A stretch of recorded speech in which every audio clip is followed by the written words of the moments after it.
ஆக்சுவலாக பாப்பாவே பிறந்தாச்சு. பட் வளகாப்பு வீடியோ வந்து நான் இன்னும் போஸ்ட் பண்ணவே இல்ல. வளகாப்பு நடந்து ஒரு 2 வீக்ஸில் பாப்பா பிறந்துருச்சு. ஸோ எனக்கு வளகாப்பு வீடியோ போஸ்ட் பண்ணுறதுக்கு டைமே கிடைக்கல. ஏன்னா நான் அதுக்கப்புறம் ரொம்ப பிஸி ஆகிட்டேன். என்னோடய வளகாப்பு எப்படி நடந்துச்சுன்னு பார்க்கலாமா?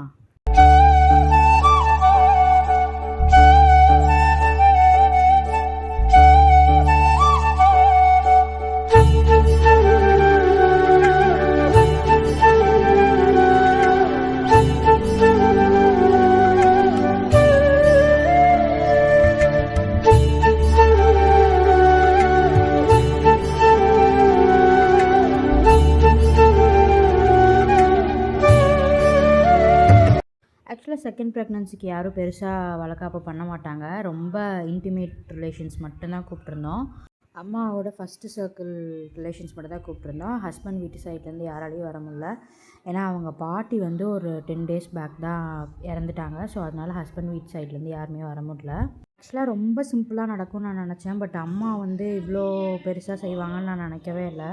ஆக்சுவலாக நான் இது கூட அம்மாட்ட பெருசாக வேணான்ற மாதிரி தான் சொல்லியிருந்தேன். பட் அவங்க வந்து கண்டிப்பாக வளகாப்பு பண்ணி தான் ஆகணும்னு சொல்லிவிட்டு முன்னாடி ஒரு டேட் ஃபிக்ஸ் பண்ணியிருந்தாங்க. அதுக்கப்புறம் திருப்பி போஸ்ட்பான் பண்ணி ஷஷ்டி அன்னைக்கு வச்சுருந்தாங்க.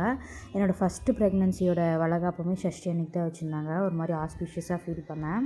புடவையுமே ஆல்ரெடி சும்மா எடுத்து வச்சுருந்த சாரீ வந்து எனக்காக மாற்றி ஆல்ட்ரு பண்ணி கொடுத்துருந்தாங்க. அம்மாவோட தான் சாரீ செம்மையாக அமைஞ்சிருச்சு. அந்த சாரியில் நான் ரொம்ப அழகாக இருந்தேன். எனக்கே பிடிச்சிருந்தது அந்த சாரீ. எல்லாருமே அழகாக இருக்குன்னு சொல்லியிருந்தாங்க.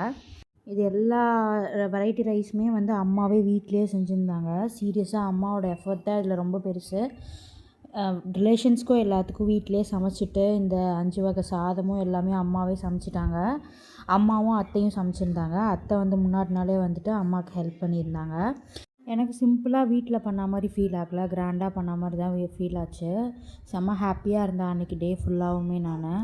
அப்புறம் எப்போ இந்த மாதிரி கேதர் ஆனாலும் இல்லை எங்கள் பாட்டி தாத்தா வீட்டுக்கு போனாலும் சுற்றி போட்டுட்டு தான் அங்கேருந்து வருவோம். எல்லாருமே ஃபங்க்ஷன்லாம் முடிஞ்சதுக்கப்புறம் வீட்டுக்கு கிளம்பிட்டாங்க. எங்கள் அம்மாயி தாத்தா ஊரில் வந்து ஒரு 2 டேஸ் கழித்து மாரியம்மன் பண்டிகை வைக்கிறதா இருந்தது. அதுக்கு வந்து எல்லாருமே போவாங்க. என்னால் அம்மா இந்த வாட்டி போக முடியல. ஸோ என்னோடய வளகாப்புலாம் முடிச்சுட்டு பெரியம்மா வீட்டில் வந்து அன்றைக்கே கிளம்பிட்டாங்க மாரியம்மன் பண்டிகைக்காக. இந்த மாதிரி போன மாரியம்மன் பண்டிகையில் அம்மா வந்து ஊருக்கு போயிருந்தாங்க. அப்போ என்ன வேண்டிக்கிட்டீங்கன்னு கேட்டதுக்கு விளையாட்டாக இந்த மாதிரி உனக்கு ஒரு பொண்ணு இருக்கணும்னு சொல்லி நான் வேண்டிக்கிட்டேன். அடுத்த வருஷத்துக்குள்ளே ஒரு பொண்ணு பிறக்கும் பாருன்னு சொல்லியிருந்தாங்க. பண்டிகை முடிஞ்சு 2 வாரத்தில் பாப்பா பிறந்துட்டா.